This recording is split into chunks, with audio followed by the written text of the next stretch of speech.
Hi every one, ഞാൻ ഇന്ന് ചെയ്യാൻ പോകുന്നത് ARM എന്നുള്ള മലയാളം മൂവിയുടെ റിവ്യൂ ആണ്. ഇത് ടോവിനോ തോമസിന്റെ പുതിയതായിട്ട് ഇറങ്ങിയ മൂവിയാണ്. എനിക്കിത് സിനിമ തിയേറ്ററിൽ പോയി കാണാൻ പറ്റിയില്ല. I missed it there. അതിനുശേഷം ഞാൻ ഇപ്പോൾ OTT വന്ന ഡിസ്നി പ്ലസ് ഹോട്ട്സ്റ്റാറിലാണ് ഈ മൂവി ഉള്ളത്. OTT ഞാൻ കണ്ടത്.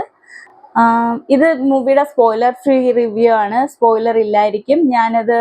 സ്പോയിലർ ഉണ്ടെങ്കിൽ ഞാനത് പറയാം സ്പോയിലർ വരുമ്പോൾ. അതിനു മുമ്പ് ഇത് സ്പോയിലർ ഫ്രീ റിവ്യൂ ആണ്. നിങ്ങൾക്ക് ഈ സിനിമ കണ്ടിട്ടില്ലെങ്കിൽ ഇത് കാണാൻ പറ്റും. എനിക്ക് മൂവി ഇഷ്ടമായി, പക്ഷേ ഫസ്റ്റ് ഹാഫ് കുറച്ച് സ്ലോ ആണ്. സെക്കൻഡ് ഹാഫാണ് കൂടുതൽ രസമായിട്ട് നമുക്ക് തോന്നുന്നത്. ഫസ്റ്റ് ഹാഫ് നമുക്ക് ആ ഒരു കഥയിലോട്ടുള്ള എത്താനുള്ള ഒരു സെറ്റിംഗ് ആയിട്ടാണ് വെച്ചേക്കുന്നത്. അത് ഫസ്റ്റ് ഹാഫ് വേണം, എങ്കിലേ നമുക്ക് സെക്കൻഡ് ഹാഫ് രസിക്കുകയുള്ളൂ. ആ ഫസ്റ്റ് ഹാഫ് നമ്മൾ പതുക്കെ അങ്ങ് എത്തി സെക്കൻഡ് ഹാഫിലോട്ട് വരുമ്പോൾ കഥ നമ്മളെ പിടിച്ചിരുത്തി നമുക്ക് പിന്നെ അത് ഫുൾ കണ്ടു തീർത്താലേ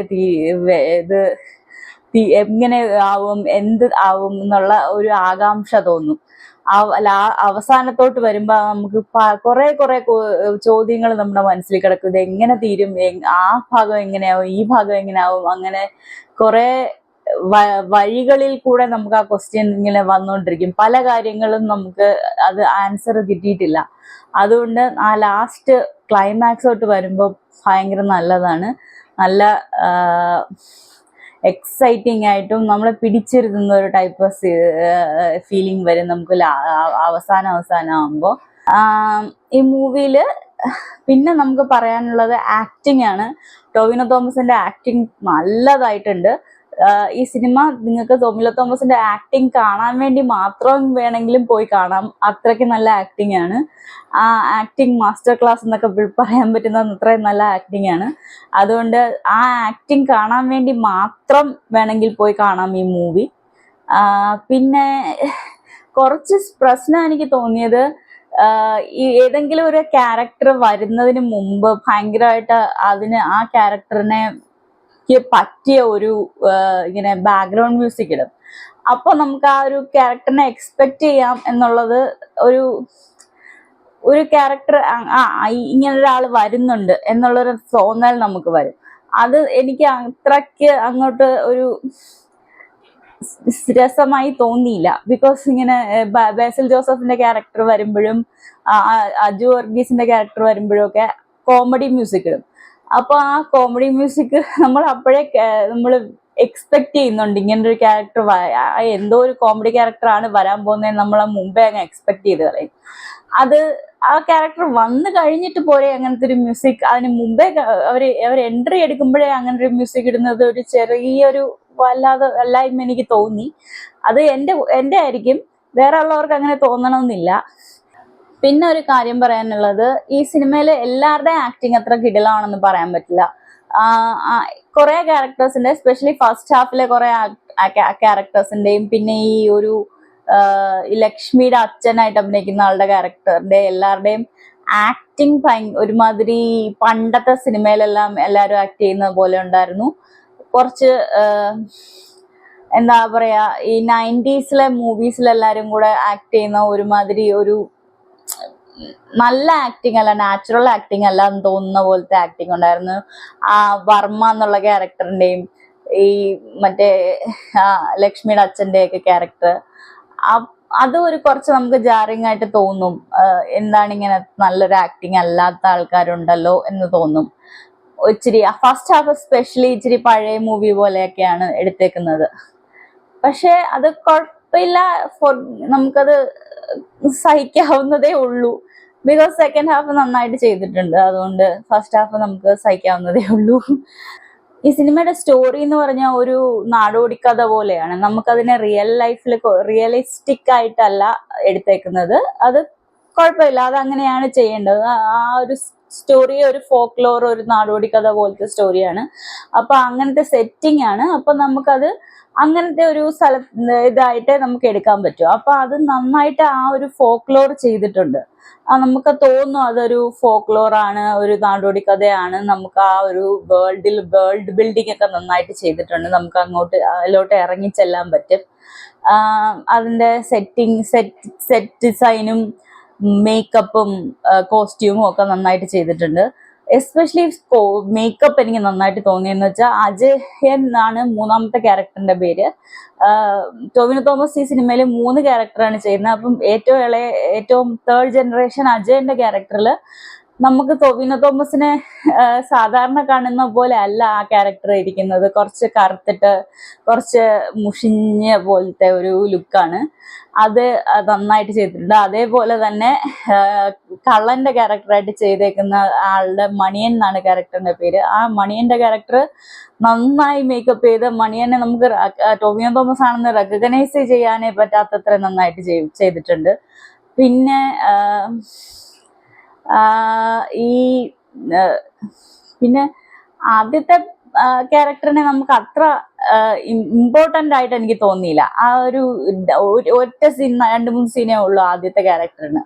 അത് ഒരു ഫൈറ്റ് സീനാണ്. ആ ഫൈറ്റ് സീൻ ഫുൾ സ്ലോ മോഷനിലാണ്. ആ ഫുൾ സ്ലോ മോഷൻ എനിക്ക് കുറച്ച് വല്ലാതെ തോന്നി. പക്ഷെ ആക്ഷൻ മൂവീസ് ഇഷ്ടമുള്ളവർക്ക് ആ ഫുൾ സ്ലോ മോഷനുള്ള ഫുൾ ഫൈറ്റ് ഇഷ്ടമാവാൻ സാധ്യതയുണ്ട്. നല്ല ആക്ഷൻ മൂവീസ് മാത്രം ഇഷ്ടമുള്ളവർക്ക് ആവുമായിരിക്കും. ഇനി സ്പോയിലേഴ്സിലൊക്കെ കടക്കാം. നിങ്ങൾ ഈ സിനിമ കണ്ടിട്ടില്ലെങ്കിൽ പോയി കണ്ടിട്ട് വന്നിട്ട് നമുക്ക് ഡിസ്കസ് ചെയ്യാം. ബാക്കി ഇനി സ്പോയിലറാണ്. സ്പോയിലേഴ്സിലോട്ട് നമുക്ക് കടക്കാം. അപ്പോൾ ഈ സിനിമയിൽ അവസാനം വരുമ്പോൾ നല്ല എക്സൈറ്റ്മെന്റ് ആയിരുന്നു. കുറെ ചോദ്യങ്ങൾ നമുക്ക് അങ്ങോട്ട് മനസ്സിൽ വരും.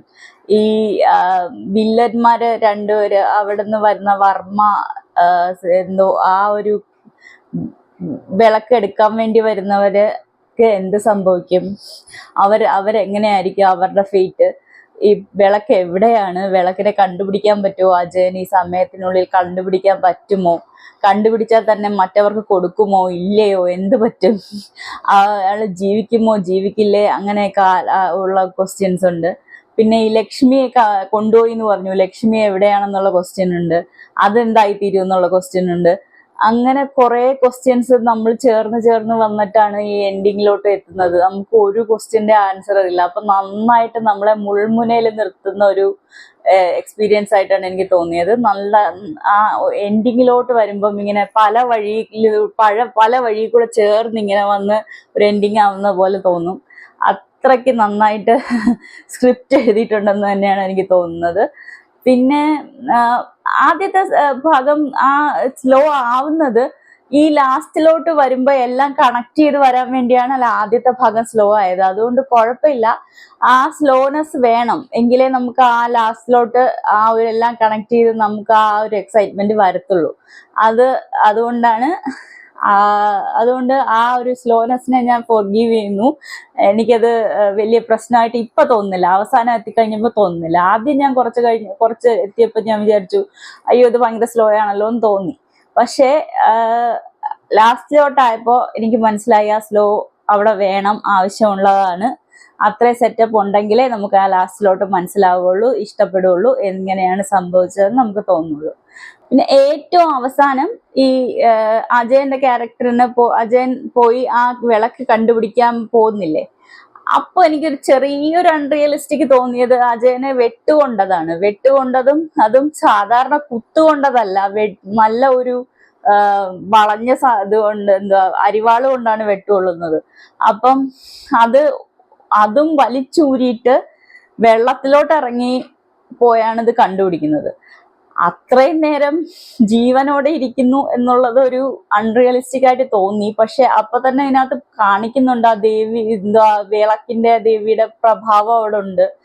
അത് ഒരു സൂപ്പർ നാച്ചുറൽ എലമെന്റ് ആയിട്ട് കാണിച്ചിട്ട് അജയൻ ആ വിളക്കെടുക്കുമ്പോ ആ മുറിവെല്ലാം ഉണങ്ങി ഹെൽത്തി ആവുന്നത് കാണിക്കുന്നുണ്ട്. അപ്പം അതുകൊണ്ടാവണം ഈ വിളക്ക് കിട്ടിയിട്ടും ഈ കുത്തു കൊണ്ടിട്ടും വെട്ടുകൊണ്ടിട്ടും അവിടെ പോയി അതെടുക്കാൻ പറ്റി എന്നുള്ളത്. അതുകൊണ്ടാവാനാണ് സാധ്യത എന്ന് ഞാൻ ഊഹിക്കുന്നു.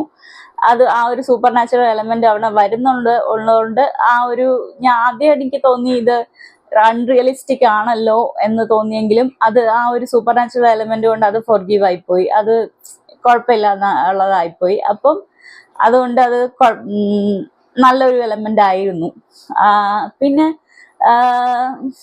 എൻഡിങ്ങും ഇഷ്ടപ്പെട്ടു. എനിക്ക് നല്ല നല്ല സിനിമ ആയിട്ട് തന്നെയാണ് തോന്നിയത്. നിങ്ങൾ ഈ സിനിമ കണ്ടിട്ടില്ലെങ്കിൽ പോയി കാണുക. ഡിസ്നി പ്ലസ് ഹോട്ട്സ്റ്റാറിലാണ് ഉള്ളത് ഈ സിനിമ OTT-യിൽ. നിങ്ങൾക്ക് ഇഷ്ടപ്പെടുമെന്ന് ഞാൻ പ്രതീക്ഷിക്കുന്നു. ഈ സിനിമ കണ്ടിട്ട് ഉള്ളവർ കമന്റ് ബോക്സിൽ കമന്റ് എഴുതുക, നിങ്ങൾക്ക് ഇഷ്ടപ്പെട്ടോ ഇല്ലയോ എന്നുള്ളത്. അത് ഇത്രേ ഉള്ളൂ. ഇന്നത്തെ വീഡിയോ ഇത്രേ ഉള്ളൂ. Please like and subscribe.